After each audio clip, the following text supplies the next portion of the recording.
नमस्कार। विक्तु दर्शन की यह आखिरी कड़ी है। इसमें आप सुनेंगे विक्तु बाबा का महानिर्वाण। विक्तु बाबा जब भारत भ्रमण कर आए तब उनके मन को बहुत शांति मिली। भगवान बुद्ध के जन्म स्थल लुम्बिनी, ज्ञान प्राप्ति का ठिकाना बुद्ध विहार, जिसे हम बुद्ध गया भी कहते हैं, और निर्वाण पद का स्थल कुशीनगर, यह सब भगवान बुद्ध के स्थलों को देखकर बाबा को बेहद खुशी हुई। भारत दर्शन के 4 साल बाद बाबा की प्रकृति में बिगाड़ हुआ। उनकी तबीयत खराब होनी शुरू हुई। उनका यह हाल देखकर बाबा के पुजारी को बहुत ज़्यादा फिक्र होने लगी। इसलिए बाबा के इलाज के लिए उन्होंने श्राद्ध डॉक्टर को बुलाया। श्राद्ध डॉक्टर ज़्यादा सुधार न कर पाए, इसलिए उन्होंने नागपुर से डॉक्टर मिश्रा को बुलाया।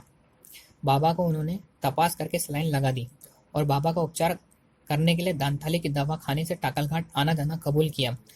परंतु कुछ दिन होने पर भी बाबा को कुछ आराम न मिला, तो उन्हें धनतोली के दवाखाने में भर्ती कराया गया और बाबा का इलाज चालू किया।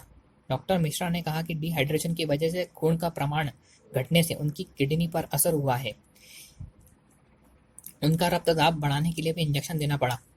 बाबा को रक्त की जरूरत पड़ी तो उन्हें 2 व्यक्तियों ने रक्तदान दिया। डॉक्टर मिश्रा अपने साथ 2 और डॉक्टरों को भी साथ में लाए थे। इन तीनों डॉक्टरों के इलाज से बाबा का रक्तदाब ठीक चल रहा था और वह थोड़ा बहुत खाना खाने लगे थे। परंतु 2-3 दिन बाद बाबा की प्रकृति और बिगड़ गई। उपचार के लिए वह प्रतिसाद नहीं कर रहे थे, इसलिए डॉक्टरों ने हार मान ली। इसलिए बाबा के कहने से उन्हें टाकलघाट लाया गया। उन्हें पानी के टांकी के रूम में रखकर उनकी देखभाल की गई। इसी तरह 6-7 दिन बीत गए और बाबा की देखभाल करने के लिए डोमा डांगे को कहा। डोमा डांगे बाबा के पास बैठे हुए थे। अचानक बाबा की तबीयत ज़्यादा बिगड़ गई, इसलिए महादेव मेंढे को श्राद्ध डॉक्टर को बुलावा भेजा। श्राद्ध डॉक्टर आने के बाद अपने दोनों हाथों की पंजों से उन्होंने छाती तपासने लगे। बाबा के नाक में डाली हुई नली बाहर निकालने को श्राद्ध डॉक्टर ने कहा। डांगे बाबा को नीचे लिटाने को कहा। डांगे ने बाबा को लिटाकर धर लिया, लेकिन बाबा की धड़कन बंद हो चुकी थी। सभी पुजारी बाबा के पास एकत्रित हुए। शनिवार का दिन था। तारीख थी 16 मई 1987 को 1:42 पर बाबा की प्राण ज्योत बुझ गई। बाबा के आखिरी दर्शन सभी को होने के लिए पानी की टाकी के रूम में बाबा को 42 टेम्परेचर पर रखा गया। लोगों की भीड़ की वजह से पुलिस का पहरा भी रखा गया। प्रत्येक भक्त लोग कतार में जाकर बाबा के अंतिम दर्शन करने के लिए फूल चढ़ाने लगे।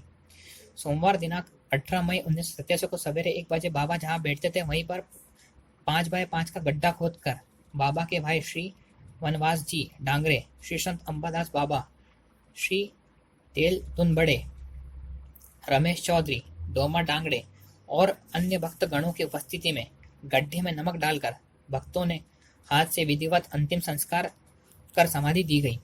बाबा को मालूम था कि उनका अंतिम काल निकट आ गया है। वह दवाखाना नहीं करना चाहते थे, लेकिन बाबा ने भक्तों के आग्रह पर उनका दिल भी नहीं दुखाना चाहा, इसलिए वह डॉक्टर इलाज करने को राजी हो गए। बाबा के एक शब्द से ही सबका भला होता था और वह सबका भला कर सकते थे। वे किसी को मृत्यु के मुंह से बचा भी सकते थे। इतना उनमें ईश्वरीय शक्ति का वरदान था। लेकिन उन्हें मालूम था कि हर एक की मृत्यु होती है, यह अटल सत्य है और उसे वह झुटलाना नहीं चाहते थे। बाबा अपनों से शरीर रूप से चले गए, लेकिन वह आज भी जीवित है। अपने भक्तों की मनोकामना वह पूरी कर रहे हैं। संत विभूति कभी नहीं मर सकती, वह अमर ही रहती है। बाबा कभी मुंह नहीं धोते थे, स्नान भी नहीं करते थे, लेकिन उनके मुंह या शरीर से कभी दुर्गंध नहीं आई। यही कारण कि उनकी यही कारण काई भी सिद्ध नहीं कर सके। बाबा का खेल निराला था।